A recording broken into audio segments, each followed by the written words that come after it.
மகர ராசி அன்பர்களுக்கு ஜூலை 2026 மாதம் பொறுப்புகளை சிறப்பாக நிறைவேற்றவும், உறவுகளை வலுப்படுத்தவும், வாழ்க்கையின் பல துறைகளில் முன்னேற்றத்தை நோக்கி நகரவும் உதவும் மாதமாக அமைகிறது.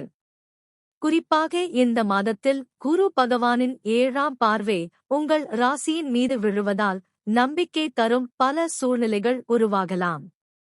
இந்த மாதத்தில் சூரியன் ஜூலை 16 வரை உங்கள் ராசிக்கு 6ஆம் வீடான மிதுன ராசியில் சஞ்சரிக்கிறார். இது சுப பலன் தரும் அமைப்பாகும். வேலை, பொறுப்பு மற்றும் அன்றாட செயல்பாடுகளில் முன்னேற்றம் காணலாம்.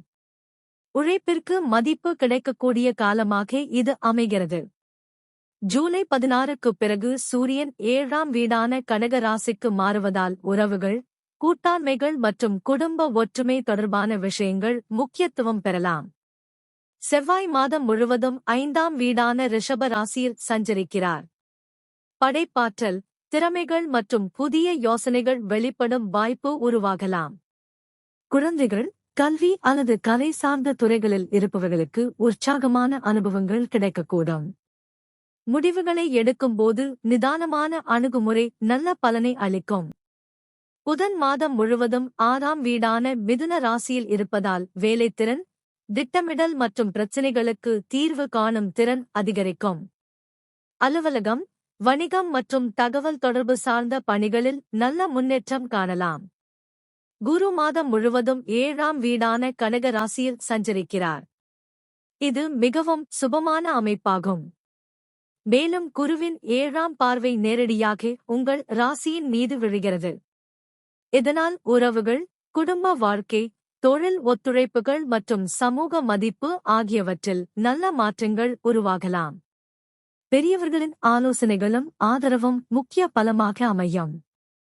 சுக்கிரன் ஜூலை 5 வரை 7ஆம் வீடான கடக ராசியில் இருந்து உறவுகளில் இனிமையையும் புரிதலையும் அதிகரிக்கிறார்.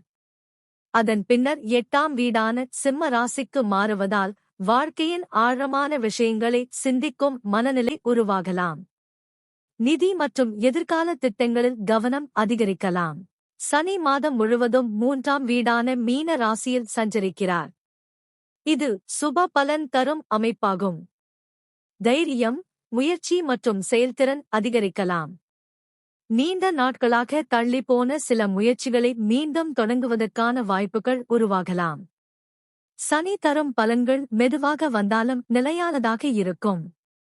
ராகு 2ஆம் வீடான கும்ப ராசியில் இருப்பதால் பேச்சு மற்றும் பொருளாதார விஷயங்களில் நிதானம் முக்கியம். திட்டமிட்டு செயல்பட்டால் நல்ல அனுபவங்களைப் பெற முடியும். குடும்ப உறுப்பினர்களுடன் திறந்த மனதுடன் பேசுவது நல்ல புரிதலை உருவாக்கும்.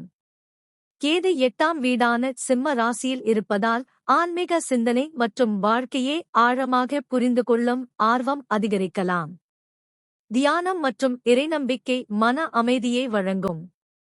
தொழில் மற்றும் வியாபாரத்தை பொறுத்தவரை வளர்ச்சிக்கான வாய்ப்புகள் உருவாகலாம். கூட்டாண்மை முயற்சிகள் மற்றும் ஆலோசனைகளின் மூலம் புதிய முன்னேற்றங்களை அடைய முடியும். பணவரவை பொறுத்தவரை திட்டமிட்ட அணுகுமுறை நல்ல பலனை வழங்கும். சேமிப்பு மற்றும் எதிர்கால பாதுகாப்பிற்கு முக்கியத்துவம் கொடுப்பது நன்மை தரும். குடும்ப வாழ்க்கையில் அன்பும் ஒற்றுமையும் அதிகரிக்கலாம். குடும்ப உறுப்பினர்களின் ஆதரவு உங்கள் மன உறுதியை உயர்த்தும்.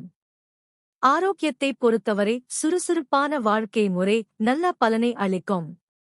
நடைப்பயிற்சி, யோகா மற்றும் தியானம் உடல் மற்றும் மன ஆரோக்கியத்தை மேம்படுத்தும்.